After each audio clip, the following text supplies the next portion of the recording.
1927, Dr. J.B. Rhine and his wife, Dr. Louisa E. Rhine, joined Professor William McDougall, chairman of the psychology department at Duke University, to create a lab that would apply strict scientific procedures to the study of psychic phenomena. They developed scientific methodologies and procedures to study, identify, and test individuals who demonstrated unusual abilities. It was Dr. Rhine who coined the term extrasensory perception, ESP, and he adopted the word parapsychology to describe their studies. It is fair to say that the research done at the Rhine Lab is some of the most advanced work on the entire subject. In 1962, they created the Foundation for Research into the Nature of Man in order to continue their studies independent of the university and to publish related works. In 1995, the name was changed to the Rhine Research Institute. This is the end of the editor's comments. How to join minds in teamwork. In view of Dr. Rhine's findings about the conditions under which the mind responds to what he terms extrasensory modes of perception, I would like to add my own observations. My associates and I have discovered what we believe to be the ideal conditions under which the mind can be stimulated so that this sixth sense can be made to function in a practical way. To begin with, I should explain that there is a close working alliance between myself and two members of my staff. Through experimentation and practice, we have discovered how to stimulate our minds so that we can, by a process of blending our three minds into one, find the solution to a great variety of problems that are submitted by my clients. The procedure is very simple. We sit down at a conference table, clearly state the nature of the problem we have under consideration, then begin discussing it. Each contributes whatever thoughts may occur by applying the principle used in connection with the invisible counselors described in the next chapter. The strange thing about this method of mind stimulation is that it places each participant in communication with unknown sources of knowledge definitely outside their own experience. If you understand the principle described in the chapter on the mastermind, you of course recognize the round table as being a practical application of the mastermind. This method of mind stimulation, through the discussion of definite subjects between three people, illustrates the simplest and most practical use of the mastermind.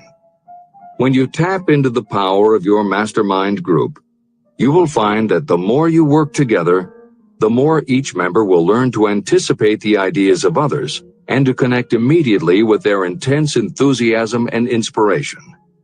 You cannot completely control this process, but the more you use it, the more it will come into play. By adopting and following a similar plan, you will be making use of the famous Carnegie formula described in Chapter 1. If it means nothing to you at this time, mark this page and read it again after you have finished the last chapter. Great achievement is usually born of great sacrifice and is never the result of selfishness. Chapter 15. The Sixth Sense. The Door to the Temple of Wisdom. The 13th Step Toward Riches. The 13th principle is known as the sixth sense, through which infinite intelligence may and will communicate voluntarily without any effort from or demands by the individual. This principle is the apex of the philosophy of success. It can be assimilated, understood, and applied only by first mastering the other 12 principles. The sixth sense is that portion of the subconscious mind that has been referred to as the creative imagination. It has also been referred to as the receiving set through which ideas, plans, and thoughts flash into the mind. The flashes are sometimes called hunches or inspirations. The sixth sense defies description. It cannot be described to a person who has not mastered the other principles of this philosophy, because such a person has no knowledge and no experience with which the sixth sense may be compared. After you have mastered the principles in this book, you will be prepared to accept as truth a statement that may otherwise be incredible to you. Through the sixth sense, You will be warned of impending dangers in time to avoid them, and notified of opportunities in time to embrace them. As you develop your sixth sense, it is almost as though a guardian angel comes to you to be of help and assistance. A guardian angel who will open to you at all times the door to the temple of wisdom. Miracles of the sixth sense. I am not a believer in, nor an advocate of, miracles, for the simple reason that I have enough knowledge of nature to understand that nature never deviates from her established laws. However, I believe that some of nature's laws are so incomprehensible that they produce what appear to be miracles. The sixth sense comes as near to being a miracle as anything I have ever experienced. This much I do know, that there is a power, or a first cause, or an intelligence which permeates every atom of matter and embraces every unit of energy perceptible to man. I know that this infinite intelligence is the thing that converts acorns into oak trees, causes water to flow downhill in response to the law of gravity, follows night with day and winter with summer, each maintaining its proper place and relationship to the other. Through the philosophy explained in this book, this intelligence can help turn your desires into concrete or material form. I know this because I have experimented with it, and I have experienced it. Step by step through the preceding chapters, you have been led to this, the last principle. If you have mastered each of the preceding principles, you are now prepared to accept, without being skeptical, the extraordinary claims made here.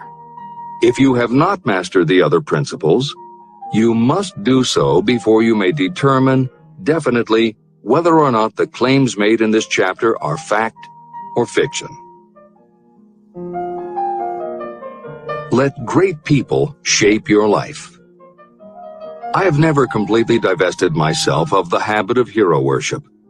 While I was passing through the stage of hero worship, I found myself trying to imitate those whom I most admired.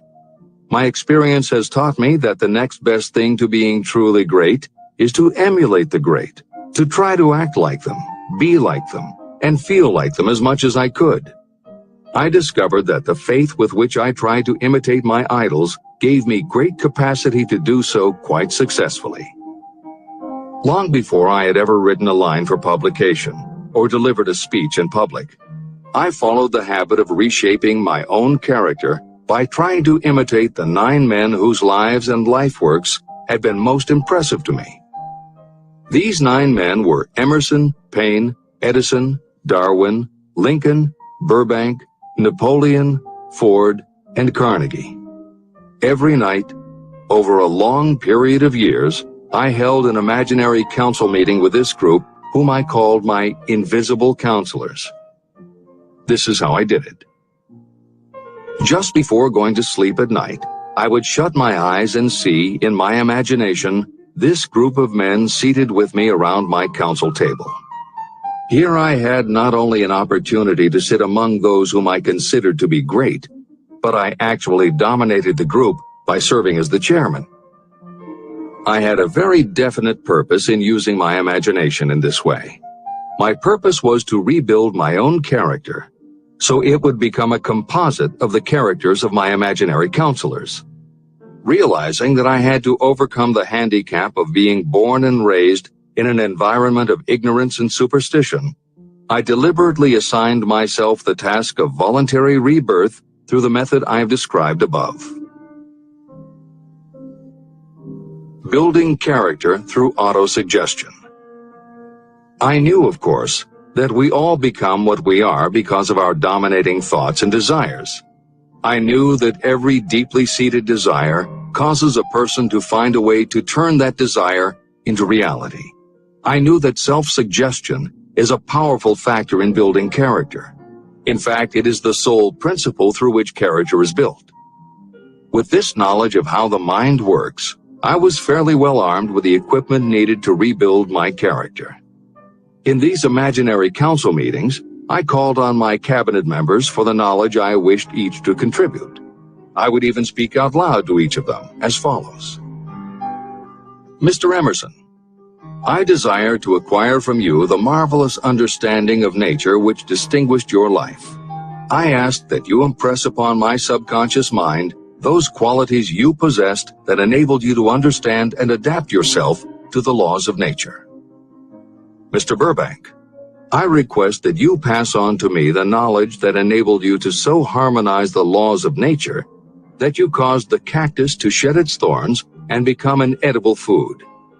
Give me access to the knowledge that enabled you to make 2 blades of grass grow where but one grew before. Napoleon, I desire to acquire from you the marvelous ability you possess to inspire men and will rouse them to greater and more determined spirit of action. I desire also to acquire the spirit of enduring faith, which enabled you to turn defeat into victory and to surmount staggering obstacles. Mr. Payne, I desire to acquire from you the freedom of thought and the courage and clarity with which to express convictions which so distinguished you. Mr. Darwin, I wish to acquire from you the marvelous patience and ability to study cause and effect without bias or prejudice, so exemplified by you in the field of natural science. Mr. Lincoln, I desire to build into my own character the keen sense of justice, the untiring spirit of patience, the sense of humor, the human understanding, and the tolerance that were your distinguishing characteristics. Mr. Carnegie, I wish to acquire a thorough understanding of the principles of organized effort, which you use so effectively in the building of a great industrial enterprise. Mr. Ford, I wish to acquire your spirit of persistence, the determination, poise, and self-confidence that have enabled you to master poverty and to organize, unify, and simplify human effort so I may help others to follow in your footsteps. Mr. Edison, I wish to acquire from you the marvelous spirit of faith with which you have uncovered so many of nature's secrets, the spirit of unremitting toil with which you have so often wrested victory from defeat. The startling power of imagination. My method of addressing the members of my imaginary cabinet would vary according to the traits of character I was most interested in acquiring. I studied the records of their lives with painstaking care. After some months of this nightly procedure, I was astounded as each time my imaginary counselors started to become more and more real to me. Each of these 9 men developed individual characteristics that surprised me. For example, Lincoln developed the habit of always being late, then walking around in solemn parade. He always wore an expression of seriousness on his face. Rarely did I see him smile. This was not true of the others. Burbank and Payne often indulged in witty repartee, which seemed at times to shock the other members of the cabinet. On one occasion, Burbank was late. When he came, he was excited with enthusiasm and explained that he had been late because of an experiment he was making, through which he hoped to be able to grow apples on any sort of tree. Payne chided him by reminding him that it was an apple that started all the trouble between man and woman. Darwin chuckled as he suggested that Payne should watch out for little serpents when he went into the forest to gather apples, as they had the habit of growing into big snakes. Emerson observed, "No serpents, no apples," and Napoleon remarked, "No apples, no state." These meetings became so realistic that I became fearful of their consequences and discontinued them for several months. The experiences were so uncanny, I was afraid that if I continued them, I would lose sight of the fact that the meetings were purely experiences of my imagination. In writing this book, this is the first time that I've had the courage to mention this. I knew from my own attitude in connection with such matters that I would be misunderstood if I described my unusual experience. I now have the courage to put this on the printed page, because I am now less concerned about what they say than I was in the years that have passed.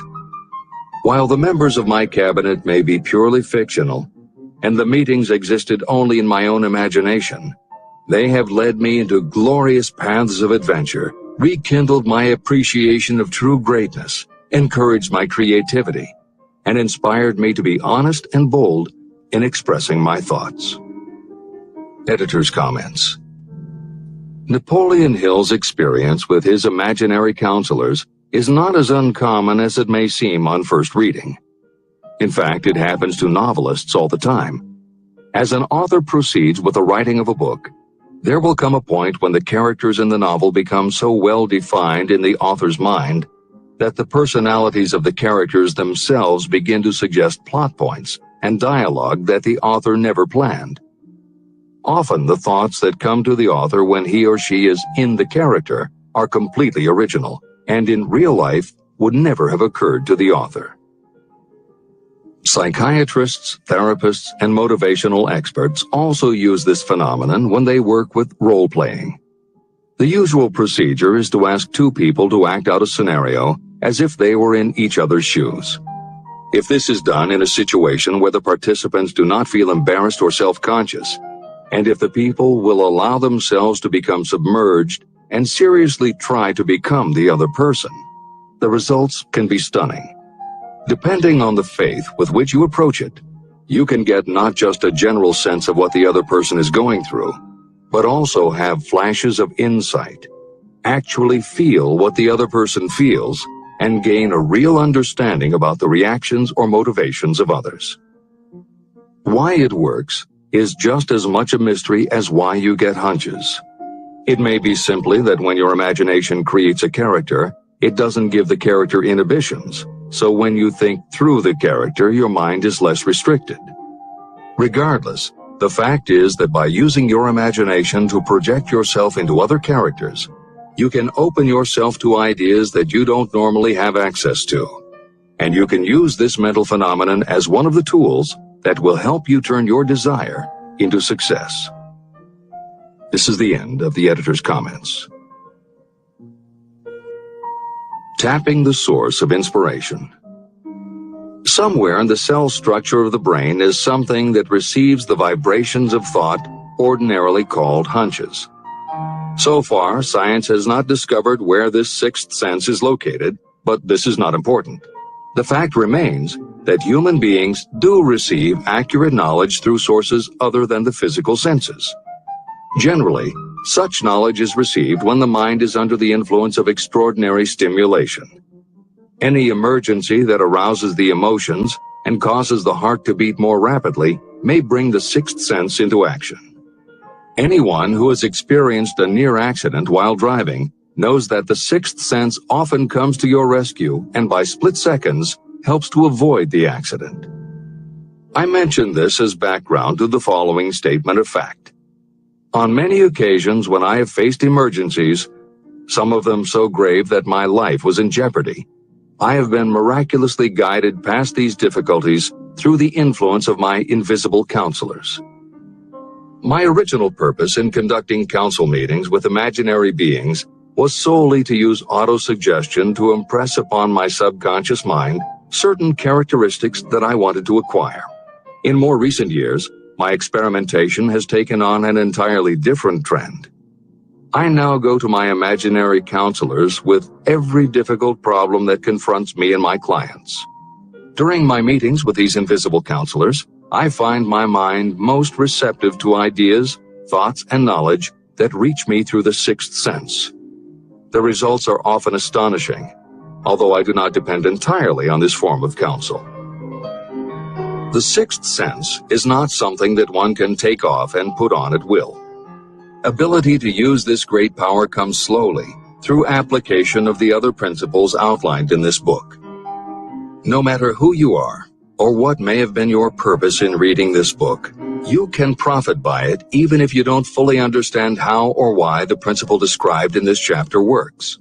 This is especially true if your major purpose is that of accumulation of money or other material things. This chapter on the sixth sense was written because the book is designed to present a complete philosophy by which individuals may unerringly guide themselves in attaining whatever they ask of life. The starting point of all achievement is desire. The finishing point is the kind of knowledge that leads to understanding. Understanding of yourself, understanding of others, understanding of the laws of nature, and the recognition and understanding of happiness. Full understanding of this comes only through familiarity with and use of the principle of the sixth sense. In reading this chapter, you may have found yourself lifted to a high level of mental stimulation. Splendid! Come back to this again a month from now, read it once more, and observe that your mind will soar to a still higher level of stimulation. Repeat this experience from time to time, giving no concern as to how much or how little you learn at the time. Eventually, you will find yourself in possession of a power that will enable you to throw off discouragement, master fear, overcome procrastination, and draw freely upon your imagination.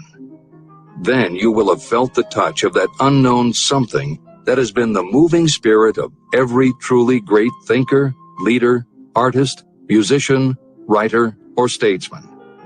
Then, you will be in a position to transmute your desires into their physical or financial counterpart as easily as you may lie down and quit at the first sign of opposition.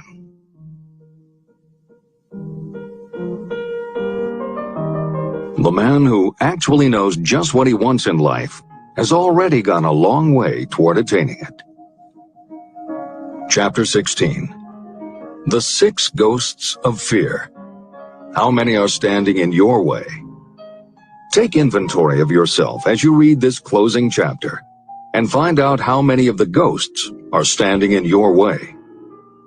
Before you can put any portion of this philosophy into successful use, your mind must be prepared to receive it. The preparation is not difficult.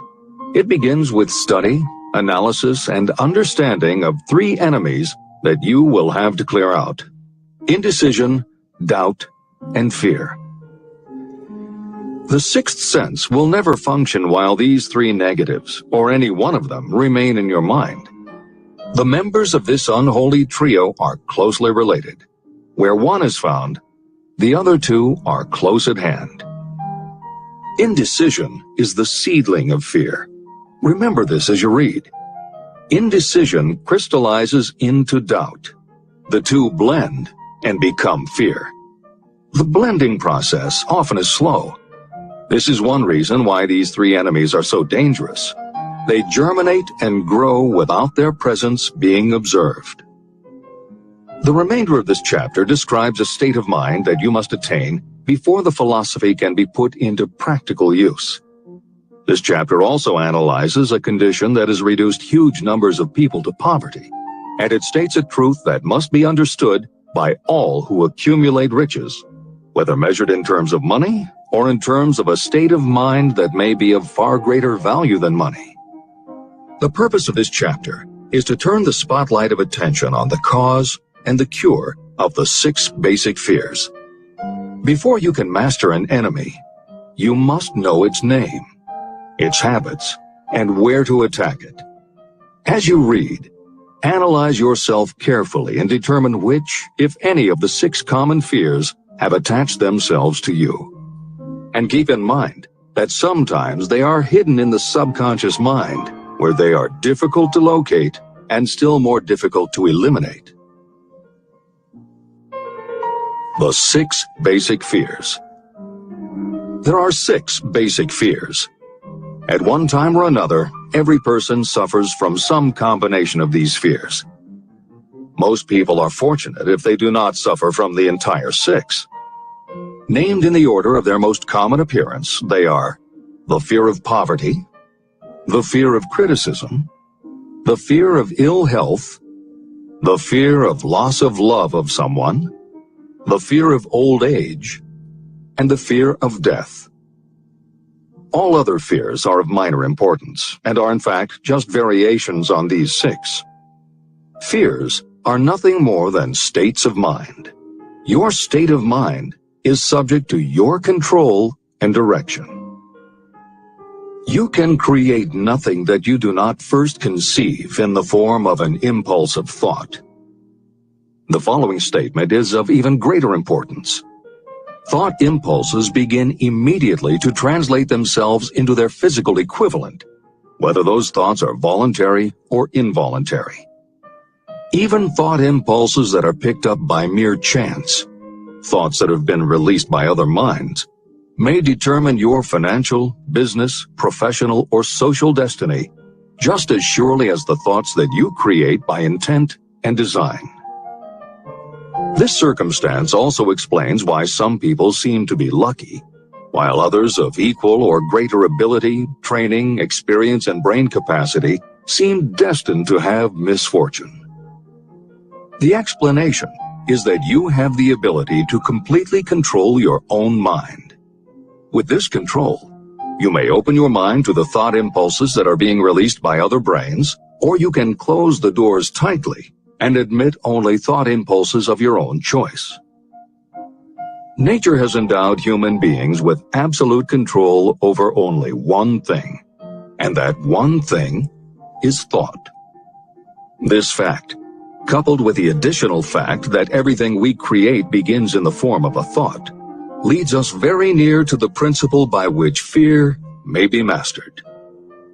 If it is true that all thought has a tendency to clothe itself in its physical equivalent, and this is true beyond any reasonable room for doubt, it is equally true that thought impulses of fear and poverty cannot be translated into terms of courage and financial gain.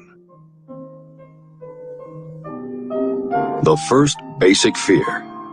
The fear of poverty. There can be no compromise between poverty and riches.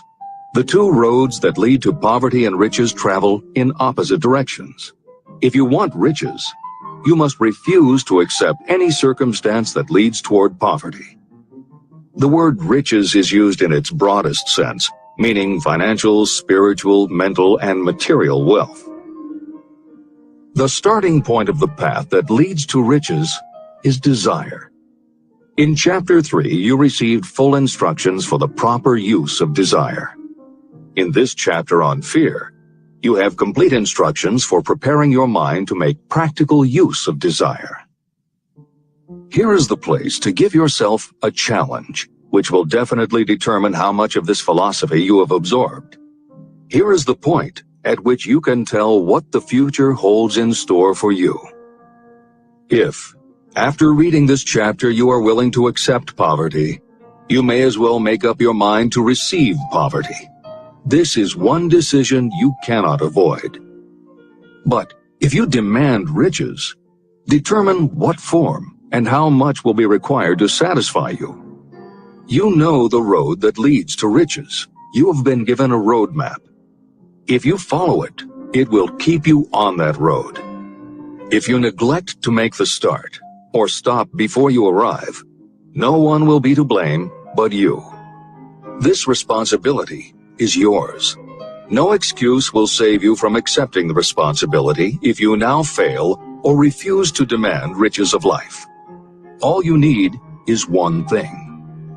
Incidentally, the only thing you can control, and that is a state of mind. A state of mind is something that is up to you. It cannot be purchased. It must be created.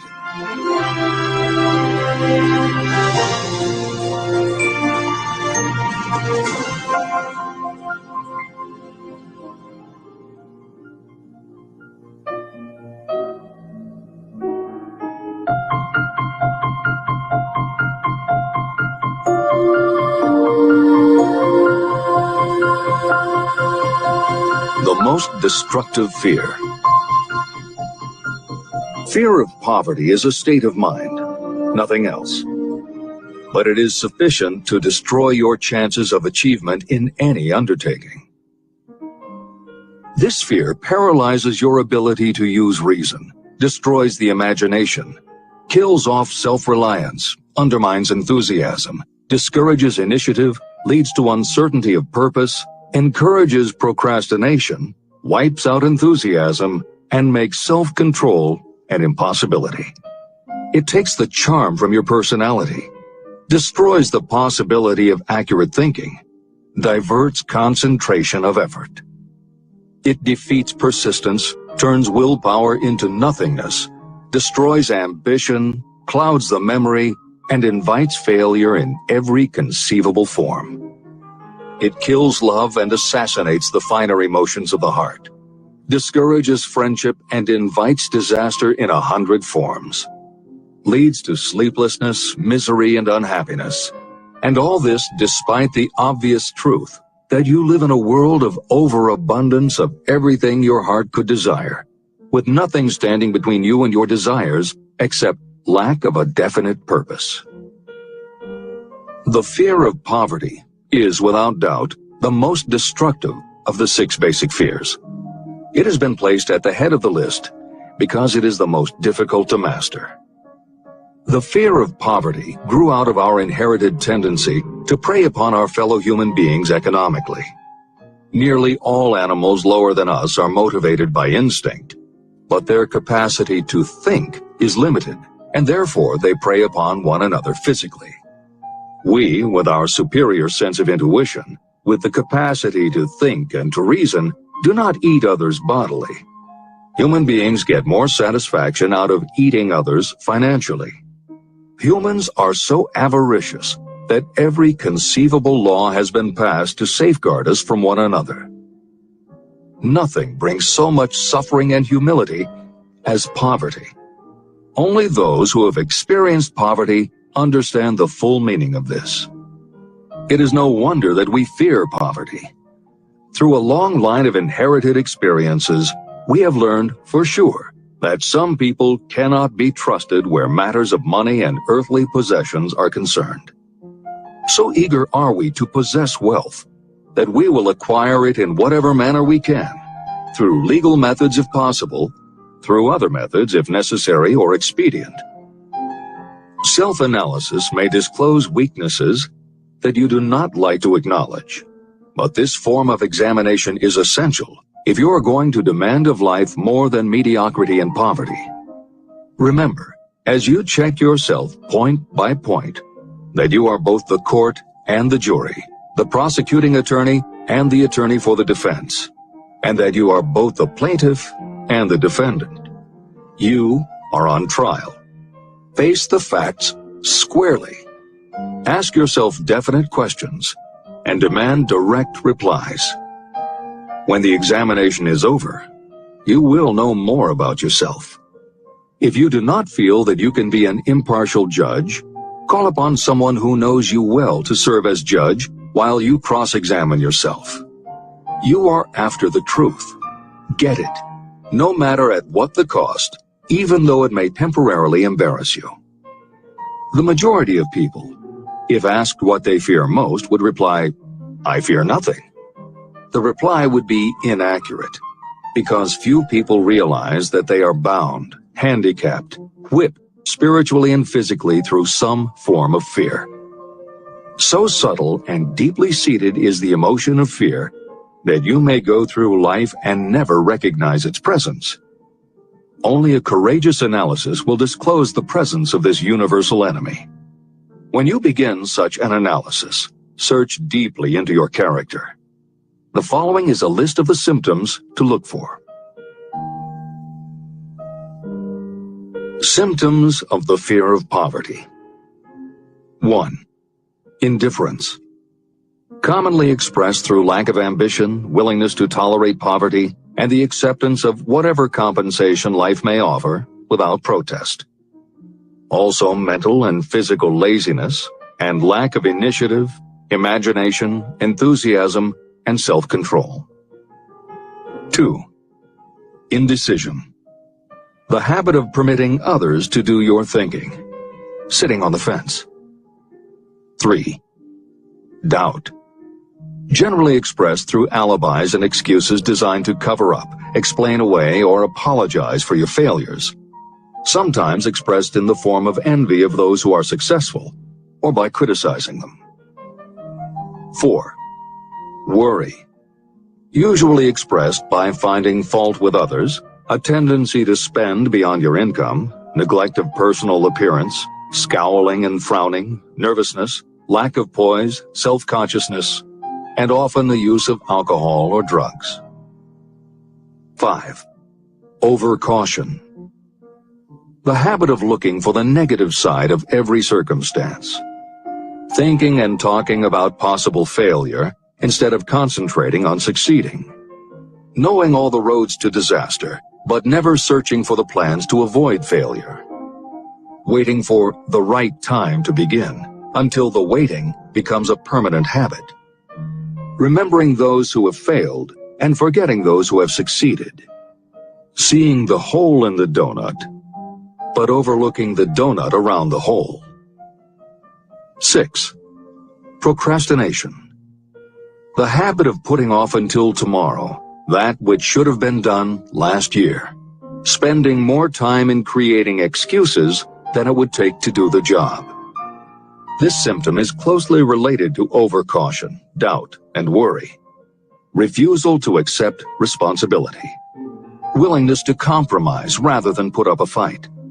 Compromising with difficulties instead of harnessing and using them as stepping stones to advancement. Bargaining with life for a penny instead of demanding prosperity, opulence, riches, contentment, and happiness. Planning what to do if you fail instead of burning all bridges and making retreat impossible.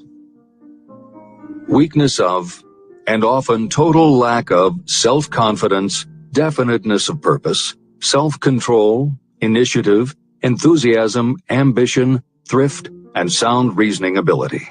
Expecting poverty instead of demanding riches. Associating with those who accept poverty instead of seeking the company of those who demand and receive riches. Money talks. Some will ask, why did you write a book about money? Why measure riches in dollars alone?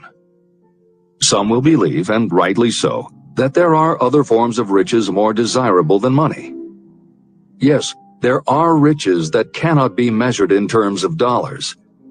But there are also millions of people who say, give me all the money I need, and I will find everything else I want. The major reason why I wrote this book on how to get money is that millions of men and women are paralyzed with the fear of poverty. What this sort of fear does to one was well described by Westbrook Pegler. Editor's comments. James Westbrook Pegler was a controversial newspaper columnist for the Chicago Daily News and the Washington Post. Although his career lasted into the 1960s, he was most widely read and quoted during the 1930s and 1940s.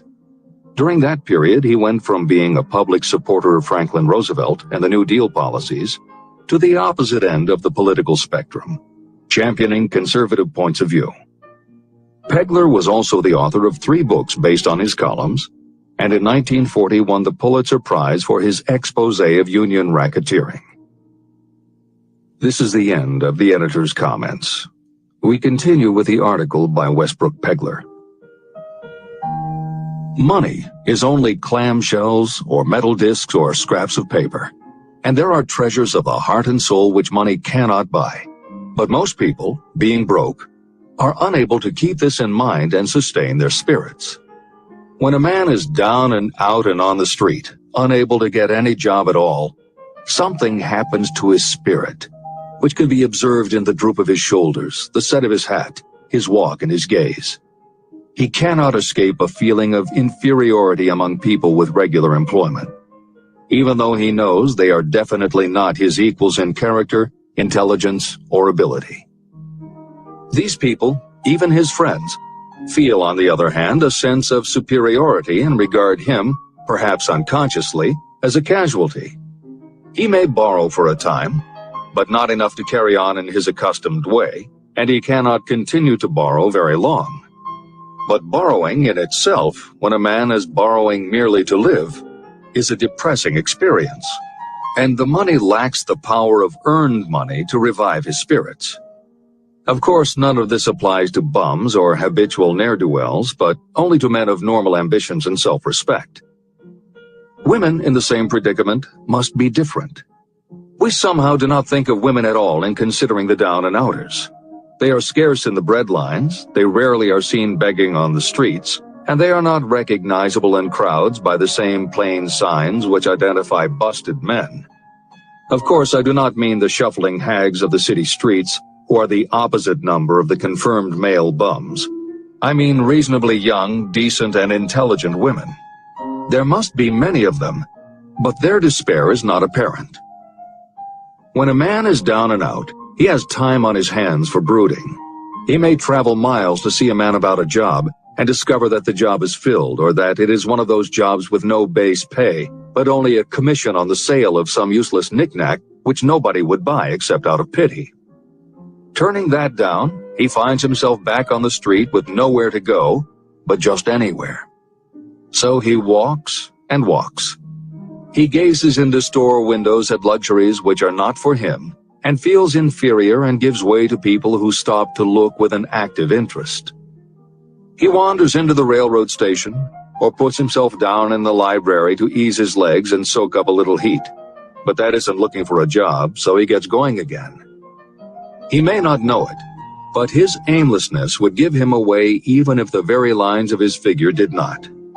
He may be well dressed in the clothes left over from the days when he had a steady job, but the clothes cannot disguise the droop. He sees thousands of other people, bookkeepers or clerks or chemists or wagon hands, busy at their work, and envies them from the bottom of his soul.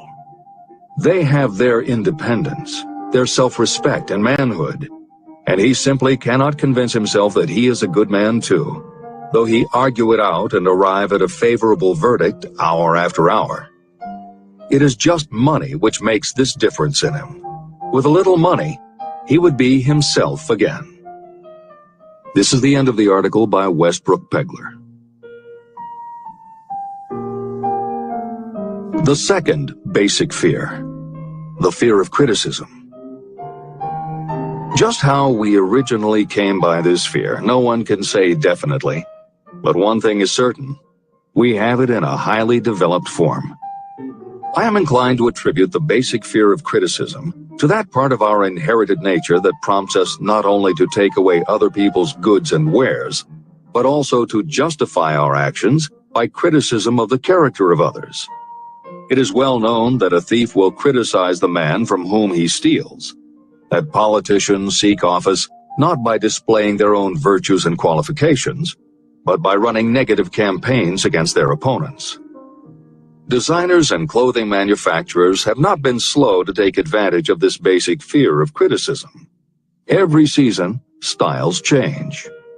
Who establishes the styles? Certainly not the purchaser.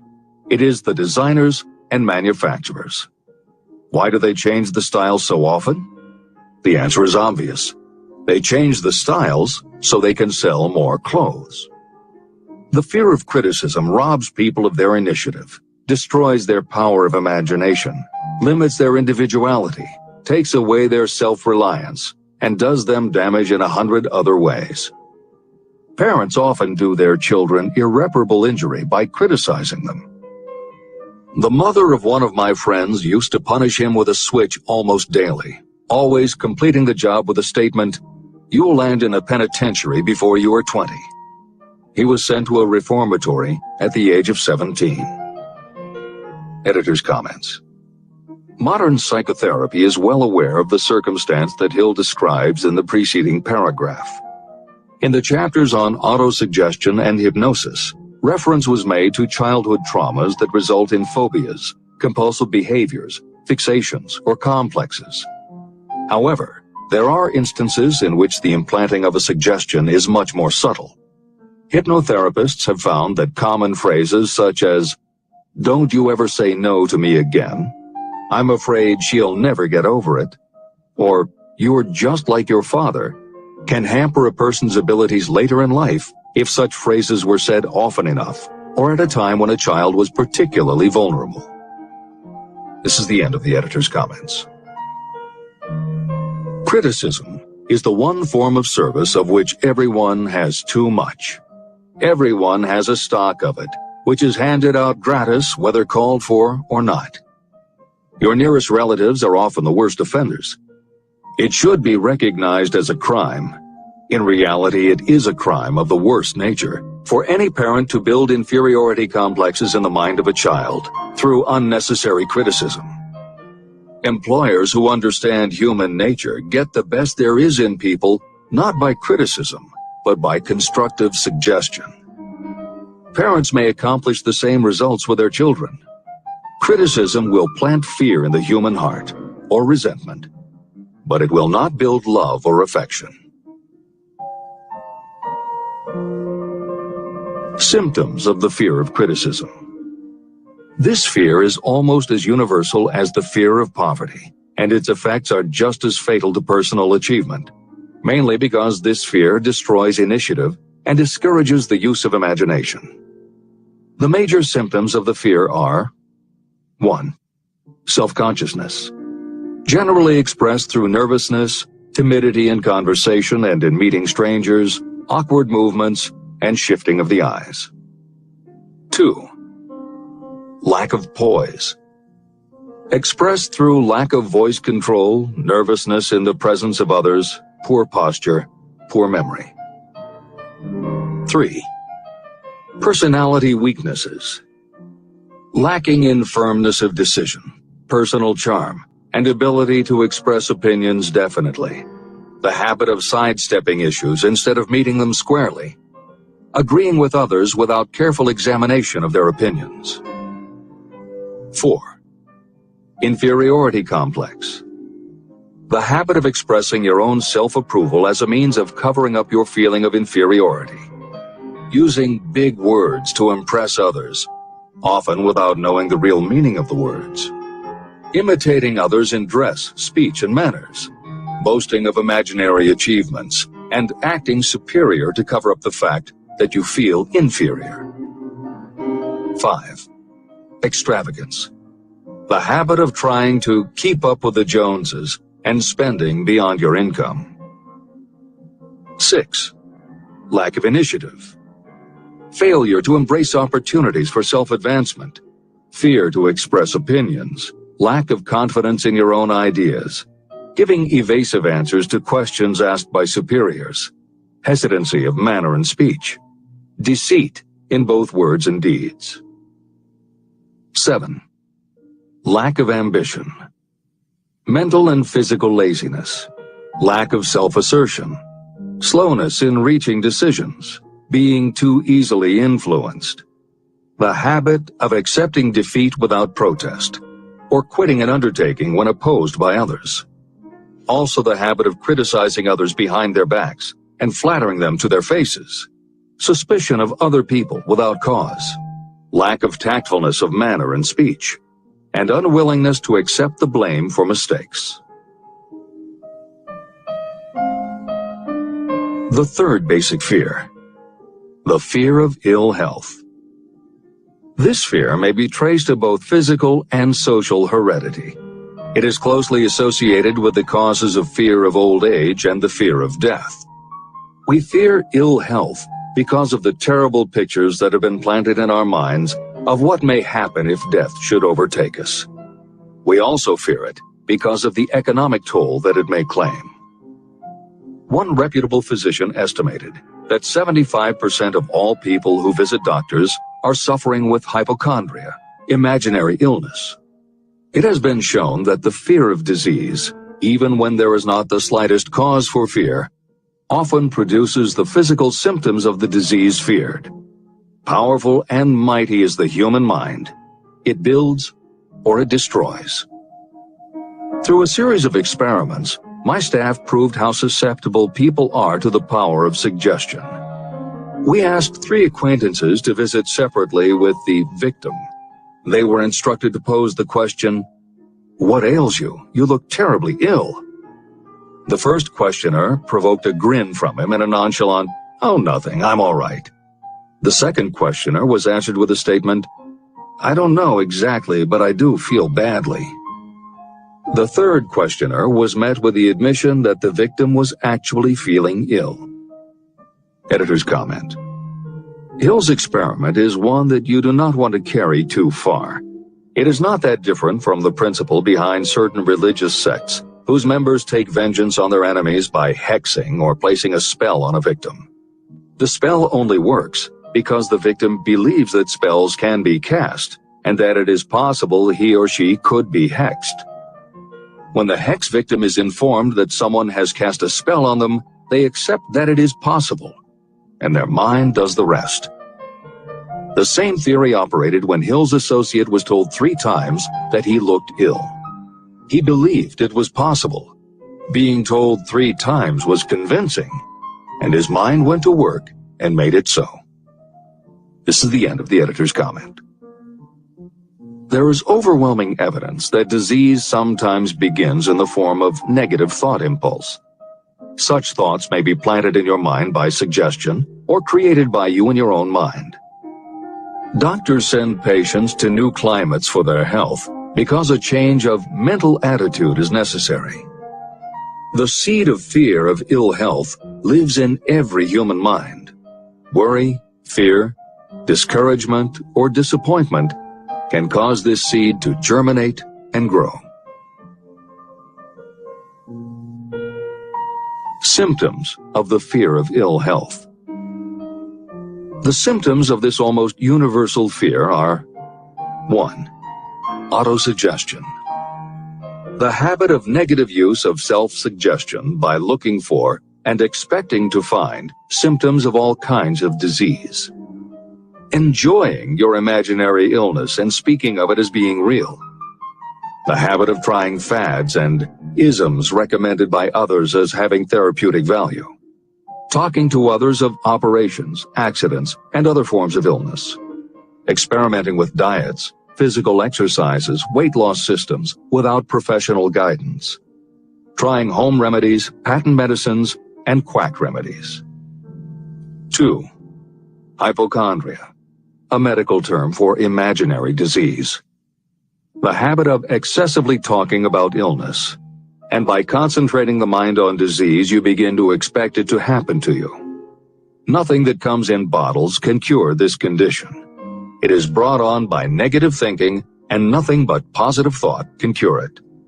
Hypochondria is said to do as much damage on occasion as the real disease might do. 3. Exercise. Fear of ill health often interferes with proper physical exercise and results in overweight. 4. Susceptibility. Fear of ill health breaks down your natural resistance, which makes you susceptible to real disease. The fear of ill health is often related to the fear of poverty, especially in the case of the hypochondriac, who constantly worries about the possibility of having to pay doctor's bills, hospital bills, etc. This type of person spends much time preparing for sickness, talking about death, saving money for cemetery plots, burial expenses, and such. 5. Self-coddling. The habit of seeking sympathy. The habit of feigning illness to cover your laziness, or to serve as an alibi for lack of ambition. People often resort to this trick to avoid work. 6. Intemperance. The habit of using alcohol or drugs to destroy pain instead of eliminating the cause. 7. The habit of reading about illness and worrying over the possibility of being stricken by it. The 4th basic fear. The fear of loss of love. Jealousy and other similar forms of neurosis grow out of our fear of the loss of love of someone.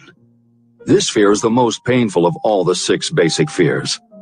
It probably plays more havoc with the body and mind than any of the other basic fears. Editor's comment. By way of introduction to each of the 6 basic fears, Napoleon Hill usually postulates how the fear originated in humans. In the original edition of this book, he suggested that the fear of loss of love may have started with prehistoric man's habit of stealing his neighbor's mate and taking liberties with her whenever he could. Though amusing, this theory does not take into account that women fear the loss of a love just as profoundly as men do. And both men and women fear losing the love of not just their mates, but also of family members and others with whom they are close.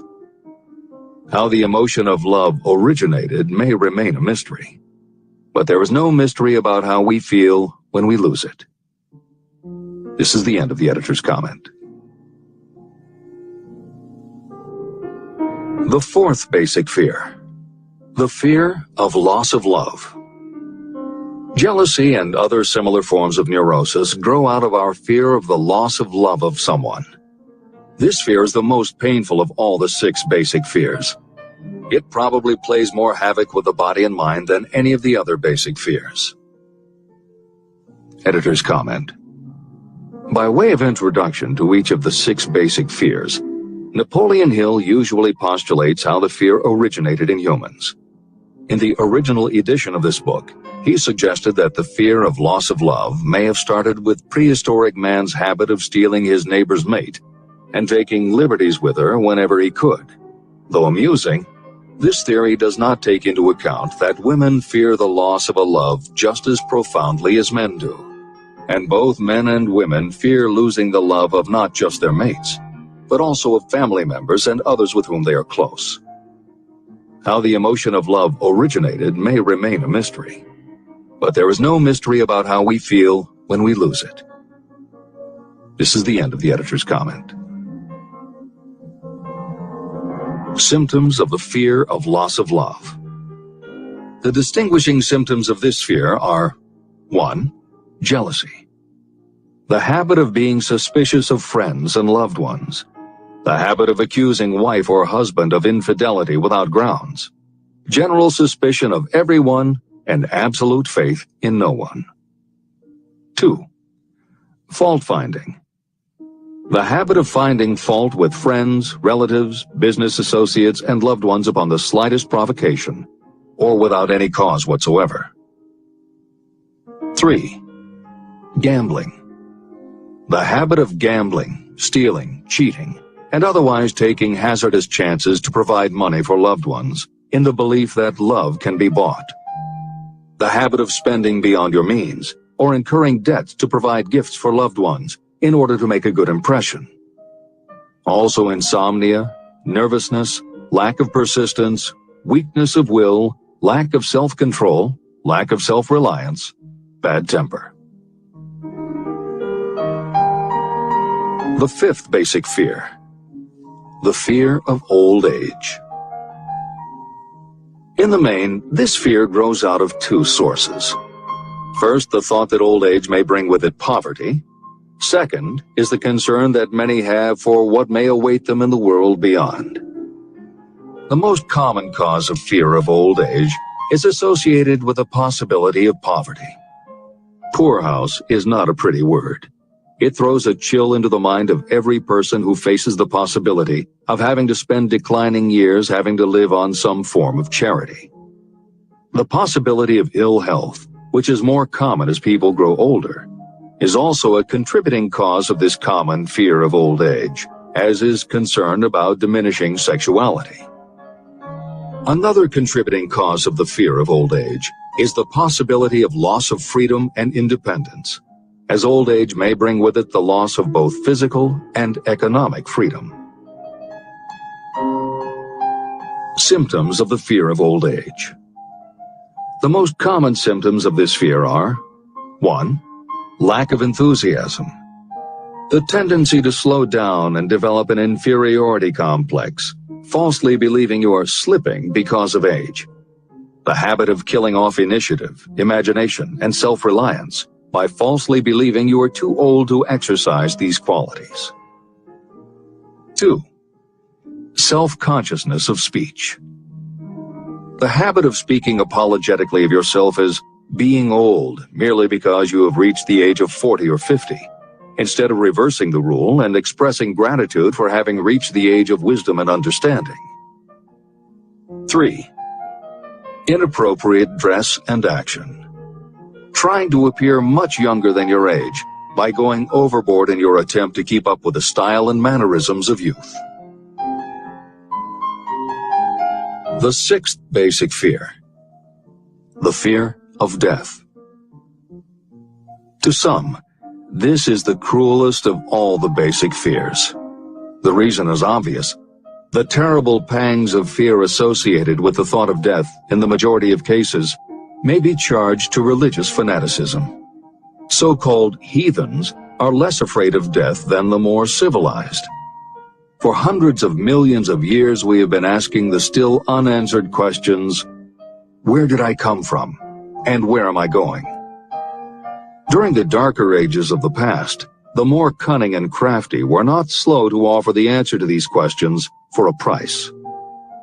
Come into my tent, embrace my faith, accept my dogmas, and I will give you a ticket that will admit you straight into heaven when you die, says the religious leader. Remain out of my tent, says the same leader, and the devil will take you and burn you throughout eternity. The thought of eternal punishment destroys interest in life and makes happiness impossible. While the religious leader may not actually be able to provide safe conduct into heaven or send you to hell, the possibility of the latter seems terrible. The very thought of it takes hold of the imagination in such a realistic way that it paralyzes reason and sets up the fear of death. The fear of death is not as common now as it was during the age when there were no great colleges and universities. People of science have turned the spotlight of truth upon the world, and this truth is rapidly freeing men and women from this terrible fear of death. The young men and women who attend the colleges and universities are not easily impressed by fire and brimstone. Through knowledge, the fears of the dark ages that grip the mind have been dispelled. The entire world is made up of only 4 things: time, space, energy, and matter. In elementary physics, we learn that neither matter nor energy can be created or destroyed. Both matter and energy can be transformed, but neither can be destroyed. Life is energy, if it is anything. If neither energy nor matter can be destroyed, of course life itself cannot be destroyed. Life, like other forms of energy, may be passed through various processes of transition or change, but it cannot be destroyed. Death is mere transition. And if death is not mere change or transition, then nothing comes after death except a long, eternal, peaceful sleep. And sleep is nothing to be feared. If you can accept the logic of this, you may forever wipe out your fear of death. Symptoms of the fear of death. The general symptoms of this fear are: 1. The habit of thinking about dying instead of making the most of life. This is generally due to lack of purpose or lack of a suitable occupation. This fear is more prevalent among the aged, but sometimes the more youthful are victims of it. The greatest of all remedies for the fear of death is a burning desire for achievement, backed by useful service to others. A busy person seldom has time to think about dying. A busy person finds life too thrilling to worry about death. 2. Sometimes the fear of death is closely associated with the fear of poverty, where death would leave loved ones poverty-stricken. 3. In other cases, the fear of death is caused by illness and the breakdown of physical body resistance. 4.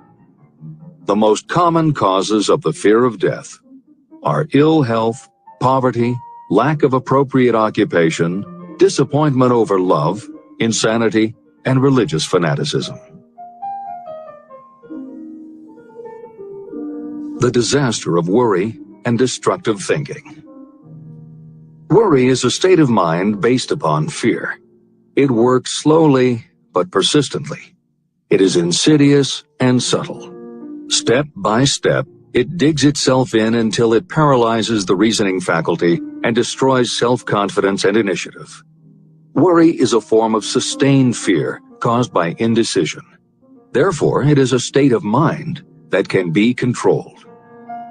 An unsettled mind is helpless. Indecision makes an unsettled mind. Most individuals lack the willpower to reach decisions promptly and to stand by them after they have been made. We do not worry over conditions once we have reached a decision to follow a definite line of action. I once interviewed a man who was sentenced to be electrocuted 2 hours later. The condemned man was the calmest of the 8 men who were in the death cell with him.